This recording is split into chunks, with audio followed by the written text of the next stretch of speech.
പ്രിയമുള്ള പ്രേക്ഷകരെ നമസ്തേ. നമ്മുടെ ചർച്ച ചെയ്യുന്ന ജ്യോതിഷ വിഷയം സൂര്യൻ്റെ മീനമാസത്തിലേക്കുള്ള ചാരവശാലുള്ള പ്രവേശനവും ശുഭാശുഭ ഫലങ്ങളുമാണ്. ഒരു മാസക്കാലമാണ് സൂര്യൻ ഒരു രാശിയിൽ നിൽക്കുക. 12 രാശികളിലും സൂര്യൻ ഓരോ രാശികളിലും മാറി മാറി സഞ്ചരിച്ച് ഇപ്പോൾ സൂര്യൻ മീനൻ രാശിയിലേക്ക് പ്രവേശിച്ചിരിക്കുകയാണ്. സൂര്യൻ മീനൻ രാശിയിലേക്ക് പ്രവേശിച്ചത് 1201 മീനമാസം 1-ാം തീയതി, അതായത് 2026 ഏപ്രിൽ മാസം 15-ാം തീയതി കാലത്ത് 1 മണിക്കാണ്. ആ സമയത്തായിരുന്നു മീനരവി സംക്രമം നടന്നത്. കഴിഞ്ഞ 2 മാസക്കാലമായി സൂര്യൻ ശത്രുക്ഷേത്രത്തിലായിരുന്നു, മകരത്തിലും കുംഭത്തിലും. യഥാർത്ഥത്തിൽ സൂര്യൻ്റെ ബലം, സൂര്യൻ്റെ പ്രഭാവം ആരംഭിക്കുന്നത് മീനൻ രാശിയിൽ, സ്വന്തം സുക്ഷേത്രമായ മീനൻ രാശിയിൽ പ്രവേശിക്കുന്ന സമയം മുതലാണ്. ഏതായാലും ഈ മീനമാസക്കാലം ഓരോ രാശിക്കാരുടെയും ശുഭാശുഭ ഫലങ്ങൾ എപ്രകാരമാണെന്ന് നമുക്ക് ചിന്തിക്കണം. മീനൻ രാശിയിൽ നിൽക്കുന്ന സൂര്യന് വരാഹമിഹിര ആചാര്യൻ പറഞ്ഞിരിക്കുന്ന ആശ്രയഫലം ഇപ്രകാരമാണ്: തോയോത്ഥ പണ്യ വിഭവ വനിതാധൃത അന്ത്യേ. ഇദ്ദേഹം വനിതകളാൽ ആദരിക്കപ്പെടും. 1. തോയോത്ഥ പണ്യ വിഭവ, ജലവുമായി ബന്ധപ്പെടുന്ന ക്രയവിക്രയങ്ങളിലൂടെ ഇദ്ദേഹത്തിന് ധാരാളം സമ്പത്ത് ലഭിക്കും.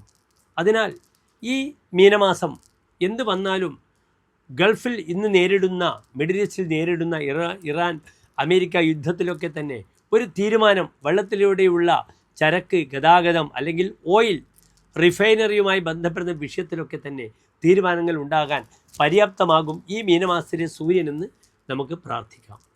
സൂര്യൻ മീനമാസത്തിൽ അങ്ങേയറ്റം അത്യുച്ചത്തിൽ രാശിയിലേക്ക്, ഉച്ചരാശിയിലേക്ക്, മേടത്തിലേക്ക് പ്രവേശിക്കുന്ന സമയമാണ്. അതിനാൽ മീനത്തിൽ സൂര്യന് വളരെയധികം പ്രാധാന്യമുണ്ട്. സൂര്യൻ ചുട്ടുപൊള്ളുന്നൊരു ഗ്രഹമാണ്. അതിനാൽ തൻ്റെ പരിസരത്തിനെ മുഴുവനും എന്തു ചെയ്യും? തൻ്റെ രശ്മികളാൽ സൂര്യൻ അങ്ങേയറ്റം എന്ത് ചെയ്യും? പീഡിപ്പിക്കും. സൂര്യാതാപം ഏൽക്കേണ്ട സമയമാണ്. വലിയ ബുദ്ധിമുട്ടാണ്. നടന്നു പോകുമ്പോൾ പോലും സൂര്യരശ്മികൾ അതിൻ്റെ വല്ലാത്തൊരു അനുഭവത്തിലേക്ക്, ചൂടിലേക്ക് പ്രവേശിക്കുന്ന സമയമാണെന്ന് കൂടി എൻ്റെ പ്രിയമുള്ള പ്രേക്ഷകർ അറിയണം. ഇവിടെ നാം മേടൻ രാശി മുതൽ മീനൻ രാശി വരെയുള്ള 12 രാശിക്കാരുടെയും ശുഭാശുഭ ഫലങ്ങളാണ് ചർച്ച ചെയ്യുന്നത്.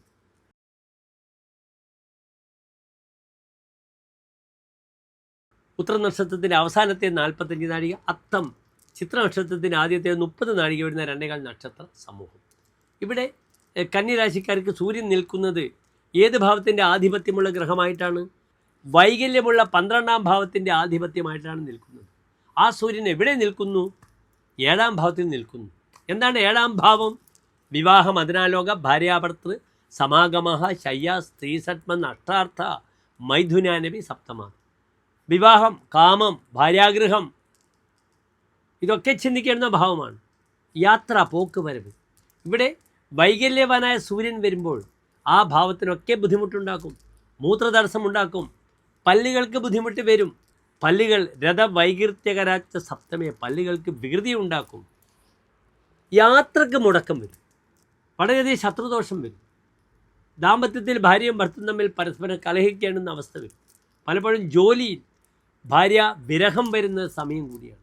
സ്ത്രീവിർഗത പരിഭവം മതകേ പതങ്കേ. 7 സൂര്യൻ വരുമ്പോൾ വരാഹമിഹിരാചാര്യൻ പറഞ്ഞു, സ്ത്രീവിർഗത പരിഭവം, സ്ത്രീകൾക്ക് തന്നോട് പരിഭവം വരും. ആ രീതിയിലുള്ള പ്രയാസങ്ങൾ ഉണ്ടാക്കും.